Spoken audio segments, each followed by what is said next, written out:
Soc Toni Santos Lozano, soc el tècnic de Cultura de l'Ajuntament de Quart de Poblet i estem en l'Auditori Molí de Vila.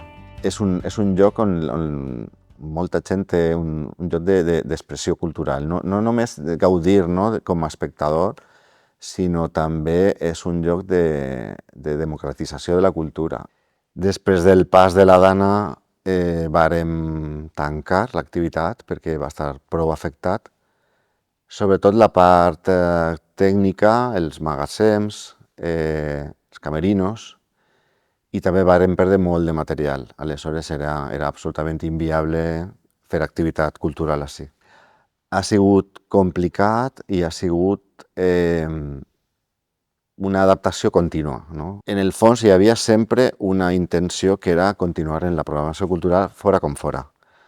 Aleshores, des del primer moment estiguérem 6 mesos amb aquest espai tancat. Però tenim la sort que tenim un altre espai, que és el Teatret del Casino, i en el Teatre del Casino vàrem traslladar la programació que es podia fer.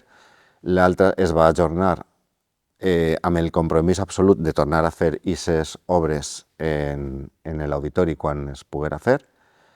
Van inclús traslladar la programació de cinema i en desembre ja teníem activitat cultural quasi de tot tipus. Vam fer un musical infantil per a xiquets i xiquetes i vam reprendre la programació. De fet, vam fer tota la programació del primer semestre en el casino. Després, en març, ja se considerava la possibilitat de reobrir provisionalment l'auditori en unes condicions mínimes, tot i que no teníem molt de material, els camerinos estan perduts, però sempre estava la possibilitat de fer coses.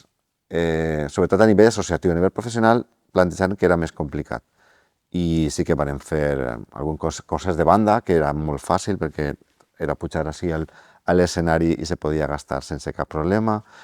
Això sí que vàrem fer durant el primer semestre. Ja en estiu ja se planteja més seriosament la reobertura i se programa ja tota la tardor així. Alguna limitació hem tingut, és de veres, perquè n'hi ha un 10 o un 15% de coses que no se poden fer, coses que fèiem abans i no podem fer, però el 85-90% de les coses sí que se poden desenvolupar. No ens hem rendit en cap moment.